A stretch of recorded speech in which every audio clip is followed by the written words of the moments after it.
नमस्कार, मैं अभिषेक खंडेलाल फिर हाजिर हूँ मीडिया लाइव 24 से। इस बार हमारा नया शो हम तो सवाल करेंगे। हमारा नया शो का पहला शो का आज नाम रहेगा आधार में कर्फ्यू तो पीथमपुर में क्यों नहीं। इसके लिए चर्चा के लिए हमारे पास 3 विशेषज्ञ हैं, जिसमें सबसे पहले मैं परिचय करा दूँ आपका जितेंद्र नागर, जो इकोनॉमिक विशेषज्ञ माने जाते हैं। इसके बाद हमारे दूसरे परिचय करवा दूँ, हमारे जो मेहमान है जो हमारे धर्मेंद्र नागर, जो आईफेड में हमारे बीच हरिकेश द्विवेदी जो न्यूज बाजार के प्रधान संपादक है, हम उनसे चर्चा करेंगे। आज सबसे पहला सवाल हम पूछेंगे कि धार में कर्फ्यू, हम आएंगे आईफेड कंप्यूटर के डायरेक्टर धर्मेंद्र नागर से हम सवाल पूछेंगे, उनसे चर्चा करेंगे कि आखिर क्यों ऐसा हो रहा है कि धार में कर्फ्यू लग गया था, धार के आसपास क्षेत्रों में कर्फ्यू लग गया था, लेकिन पीथमपुर में कर्फ्यू नहीं लग पाता। क्या मजबूरी जिला प्रशासन की, क्या मजबूरी ऐसी आ गई है जिला प्रशासन की, इसकी वो कर्फ्यू नहीं लगा पा रहा। ऐसा क्या कारण है कि जिला प्रशासन पीथमपुर में कर्फ्यू नहीं लगा रहा है। ये बात जानकर भी कि कई ऐसी कंपनियां हैं जो पीथमपुर में, जिन पे कई लेबर कर्मचारी से लेकर अधिकारी तक कोरोना पॉजिटिव मिल चुके हैं। यहाँ पर कई प्रकार की समस्या चल रही है। हालांकि पीथमपुर एशिया की सबसे बड़ी उद्योग नगरी के मामले में जाना जाता है और फिलहाल में यहाँ पर उद्योग भी काफ़ी हैं। और अगर मान के चलो कि यहाँ पर हमने जनता का एक कर्फ्यू लगा दिया, तो कर्फ्यू लगने के बाद क्या होता है कि कई लोग शायद कोरोना की वजह से तो जान दे या ना दे, शायद भूख की वजह से शायद जान दे दें, क्योंकि यहाँ पर जो मैनेजमेंट है वो थोड़ा सा कहीं ना कहीं लचीला दिख रहा है।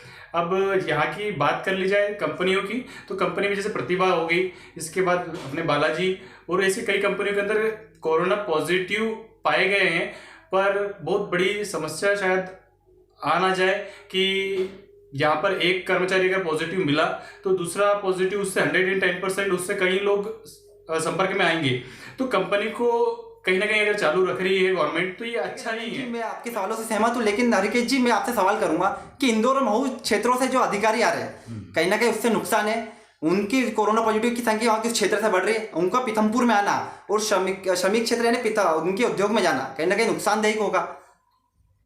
बेशक अभिषेक जी, जब हम पीथमपुर के क्राउड को देखते हैं और खासकर ये देखते हैं कि यहाँ उद्योग धंधे के कारण एक बहुत बड़ी अर्थव्यवस्था यहाँ से निकलती है, तो अगर हम बिल्कुल ये कहें कि जिस तरह से वहाँ पर कर्फ्यू है, अगर उस कर्फ्यू को यहाँ पर लाया जाए, तो ये कहना एक बहुत बड़ा सोचना उन अधिकारियों के लिए बहुत बेहद ज़्यादा वो हो जाता है कि संजीदा हो जाता है कि आप इस फैसले को कैसे ले सकते हैं।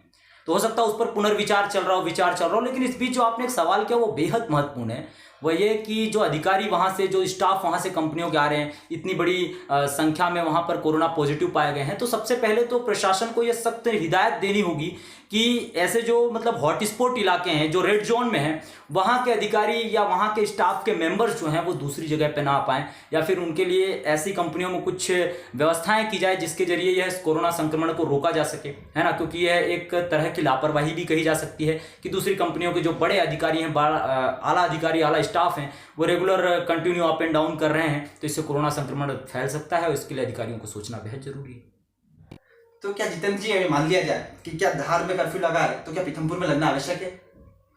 वैसे पीथमपुर में कर्फ्यू लगना बहुत जरूरी है, लेकिन हम पीथमपुर की इकोनॉमिक की बात करें तो यहाँ पे डेली वेजेस पे कई मजदूर आए हुए हैं, प्रवासी कई दूर से लोग आए हुए हैं, हर राज्य से आए, हर जिले से आए हुए हैं, क्योंकि ये सबसे बड़ा एशिया का सबसे बड़ा उद्योग नगरी है यहाँ पर।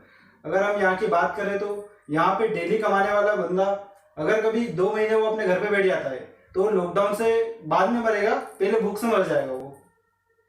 तो ऐसी स्थिति में क्या जिस हिसाब से देखा जा रहा है कि प्रशासन लापरवाही बरत रहा है कि लगातार जो टोरेंट, प्रतिभा जैसी बालाजी कंपनियों में जिस हिसाब से अभी कोरोना पॉजिटिव निकले, कहीं ना कहीं श्रमिकों के लिए घातक है। क्या श्रमिकों की जान से बढ़कर है उद्योग खोलना?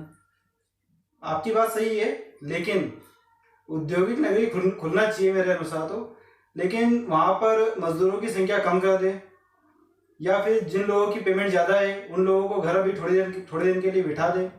अगर जो डेली वेजेस के जो मजदूर है उनको कंटिन्यू बुलाते रहना चाहिए, क्योंकि वो लोग परेशान होकर, हताश होकर अपने गांव लौट रहे हैं। पीथमपुर में देखें तो 30% आबादी पीथमपुर से जा चुकी है, और कम से कम पीथमपुर में माने तो 100 दुकानें ऐसे ही खाली हो चुकी है, क्योंकि वो लोग 2 महीने से किराया नहीं दे पा रहे हैं, मकान मालिक उन्हें परेशान कर रहा है।